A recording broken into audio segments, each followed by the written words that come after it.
WHO resmi menetapkan wabah Ebola di Republik Demokratik Kongo dan Uganda sebagai Public Health Emergency of International Concern atau PHEIC pada Minggu 17 Mei 2026. Status ini merupakan tingkat kewaspadaan internasional tertinggi WHO untuk ancaman kesehatan lintas negara. Namun, WHO menegaskan wabah ini belum memenuhi kriteria pandemi global.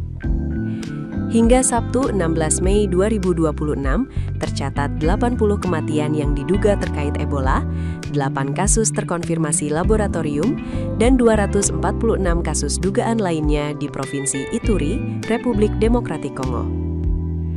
Penyebaran terjadi di 3 zona kesehatan, yaitu Bunia, Ruampara, dan Mongbalu. Wilayah ini memiliki mobilitas warga tinggi dan sebagian berada di area konflik, sehingga penanganan wabah menjadi lebih sulit. Kekhawatiran meningkat karena virus sudah terdeteksi di Uganda.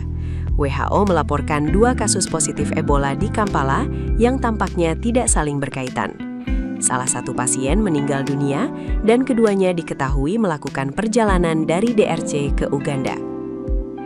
Ibu kota DRC, Kinshasa, juga mencatat 1 kasus positif dari seseorang yang baru kembali dari Ituri. Artinya, virus mulai menjangkau kota besar dengan populasi padat. Menurut WHO dan Afrika CDC, wabah ini disebabkan oleh Bundibugyo Ebola virus, strain Ebola yang lebih jarang muncul dan belum memiliki vaksin khusus yang tersedia luas. Strain ini pertama kali diidentifikasi di Uganda pada 2007. Menteri Kesehatan DRC memperingatkan tingkat kematian strain ini bisa mencapai 50% dalam kondisi tertentu. Pusat wabah diduga bermula dari seorang perawat di Bunia yang mengalami gejala mirip Ebola pada akhir April 2026 sebelum meninggal dunia. Setelah itu, jumlah kasus terus meningkat. Ebola menjadi perhatian dunia karena dapat menyebabkan demam berat, muntah, perdarahan, hingga kegagalan organ. Penularannya terjadi lewat kontak langsung dengan cairan tubuh pasien terinfeksi.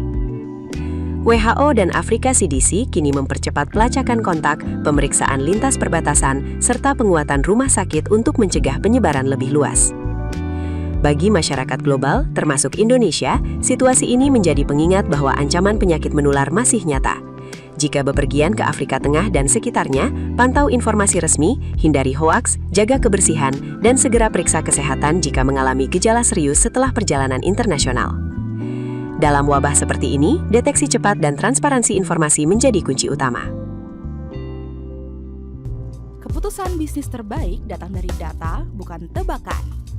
Mudah berlangganan Business Insight dengan subscribe with Google.